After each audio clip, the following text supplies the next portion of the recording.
Hi, my name is Nathan and I am the founder of David's Shield Foundation, a non-profit organization that educates and trains civilians and community members in protecting themselves, their families, their communities, and the people around them.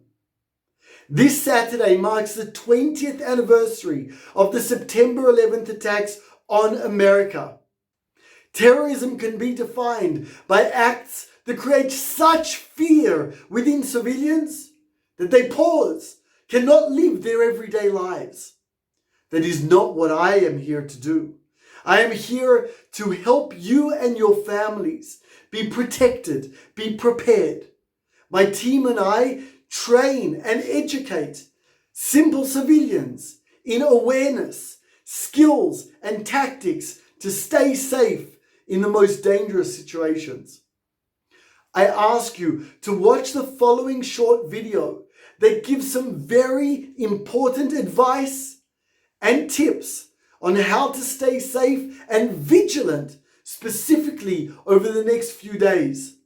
It is often the civilian that has their eyes open, that knows their environment and therefore can spot that which is out of place. The person, the car, the bag, and many other things. Please watch this video. Send it and share it with the leadership of your church, your synagogue, your mosque, your children's school, so that we can all join together to be vigilant, watch each other's backs, and have a safe weekend and a safe life together. Blessings of peace to us all.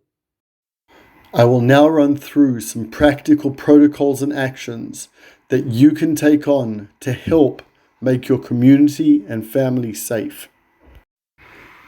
Community awareness is the first key to success.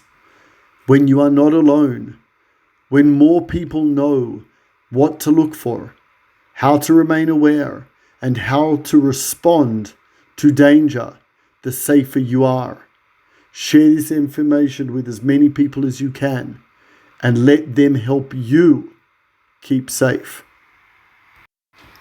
Physical security. Increasing physical security by using walls, gates, friendly vehicles, CCTV cameras, lighting, and alarms makes your community or installation not only less accessible for potential attacks, but also makes it more difficult to plan an attack. When your children's school, your church, synagogue, or mosque, community center is behind a wall, it is much harder to know where and when people will be congregating. When your installation is well lit, it is harder for an attacker to hide at night and attack a civilian, a community member who is walking to their car.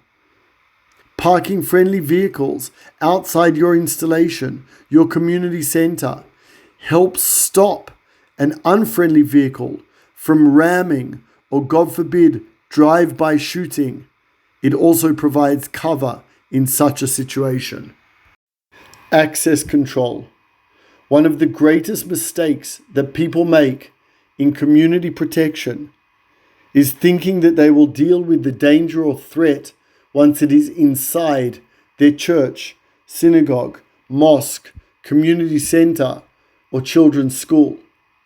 If that danger has already entered our installation, we are too late. Access control is key to keeping us safe.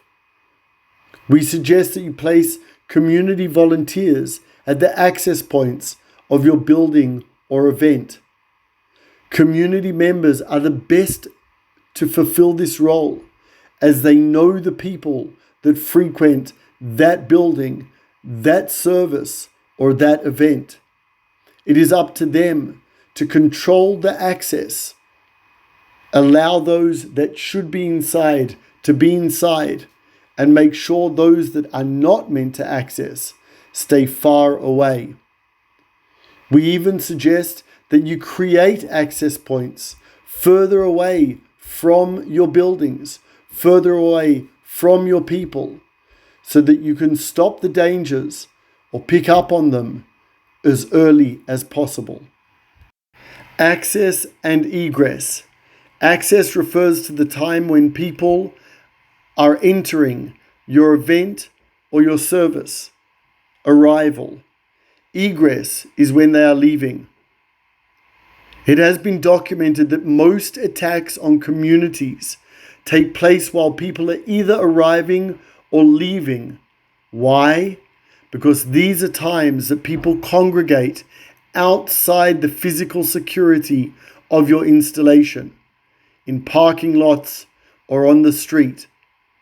We strongly suggest that you ask your community leaders to make the following announcements this weekend of September 11th. We are not wanting to put fear into anybody, but we want to remain safe. Please congregate inside the installation, inside the community center, the church, synagogue, or mosque. Feel free to stay back for as long as you want inside the building. Once you leave, please make your way to your car and leave for your home. We want everybody to remain safe. Thank you. That is a speech or email that we strongly suggest goes out for this weekend. Possible threats to your community or installation around the 9/11 weekend. Active shooter attack, drive-by shooting, vehicle ramming, cold weapon attack, knife, baton, violence, or verbal abuse. In most cases, terror attacks executed in recent years involve meticulous planning prior to execution. Most installations and communities are not even aware of this fact. Awareness of your environment is the first step in preventing these types of attacks. Signs of a potential drive-by shooting or ramming attack. 1. Has a vehicle driven past your installation or community repeatedly? 2. Was the driver's behavior or the inhabitants of the vehicle out of character? This could be that their window is down during a cold day, there is a driver and people in the back, but not in the front passenger seat. 3. Were they driving at a speed that is abnormal for this area? Too slow or too fast? This does not exhaust the potential signs, but gives you a good idea. If the answer to any of these questions or anything else concerns you, decide on your action to deal with the threat, get your family and community to safety, and alert the local authorities. Signs of a potential active shooter or cold weapon attack. 1. Nerves, sweating, or jitters. 2. Uncomfortable in their environment or in themselves. Does it look or feel like the clothes they are wearing does not suit or fit them? 3. Concealment of a weapon. Is a person wearing clothes or carrying a bag that is out of character for your community, the weather, or the occasion? They could be using this to conceal a weapon. 4. Does a person seem to be distant and unengaged from their environment?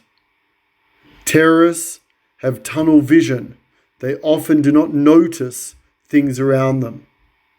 If the answer to any of these questions concern you, decide on your action to deal with the threat, get your family and communities to safety, and alert the local authorities. Verbal abuse. Some communities have been dealing with this for generations on a day-to-day basis, and others have never had to face this reality.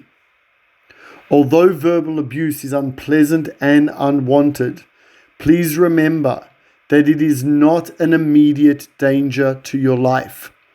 The best action to take is to remove yourself, your family, and community members away from the aggressors and avoid escalation of the situation. If you are able to document the people that are verbally abusing, this can help for further investigations, as sometimes verbal abuse is the beginning of testing the boundaries that can escalate to worse.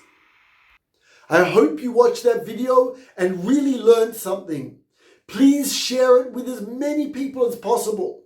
The more of us that are vigilant, have the right mindset and the right skill set, the safer we will all be. I want to stress that this video by no means exhausts all of the mindsets, skill sets, educational training that we all need to remain consistently safe. So if you have any more questions, please visit our website. We are a non-profit organization that trains and educates civilians and community members on how to stay safe and protect themselves, their families, their communities, and the people around them.